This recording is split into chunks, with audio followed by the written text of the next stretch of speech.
Facebook, which ditto for them. Killing it. Facebook reported revenue up 33% year over year. And for both of these companies, for both Facebook and Apple, remember, this is all coming in a pandemic year. Facebook also reported 2.6 billion people use a Facebook service daily. That's up 15% year over year.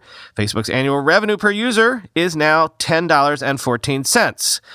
Again, free service. Who's the product? It's you. But anyway, on to that idea of tech devolving into a circular firing squad. On the Facebook earnings call last night, Mark Zuckerberg took pains to specifically call out Apple as one of Facebook's, quote, biggest competitors, end quote, quoting CNBC. Zuckerberg in his comments suggested Apple uses its position to help its own services, particularly its iMessage service, which competes with Facebook's Messenger and WhatsApp services. Quote, iMessage is a key linchpin in their ecosystem, he said. It comes pre-installed on every iPhone, and they preference it with private APIs and permissions, which is why iMessage is the most used messaging service in the U.S., end quote.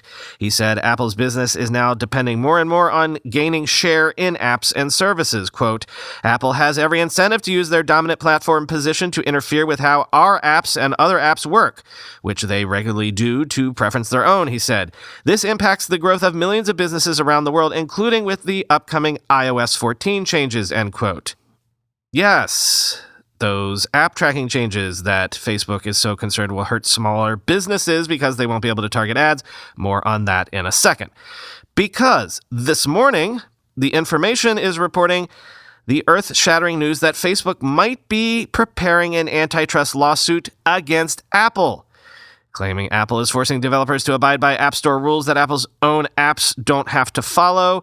Isn't that what we just saw Zuckerberg saying? Quote, Facebook CEO Mark Zuckerberg is attempting to build a broad legal case arguing that Apple's rules for app developers, which force them to use Apple's in-app payment service, for instance, make it harder to compete against Apple in areas such as gaming, messaging, and shopping. While Facebook could seek monetary damages in a lawsuit, the more meaningful outcome for the company and every other app developer would be material changes to Apple's iPhone restrictions. A similar antitrust case against Apple filed last fall by game maker Epic also seeks changes to Apple's business model rather than monetary damages. Facebook has considered inviting other companies to participate in its prospective lawsuit against Apple, said 3 people with knowledge of the talks. Plaintiffs in such cases face an uphill battle and seldom succeed in getting the case to trial. Most end in a settlement out of court. In response to antitrust allegations against its App Store rules, Apple has argued that it doesn't have a majority share of the smartphone market and that its rules make devices better for consumers by limiting the spread of scams and malware, end quote.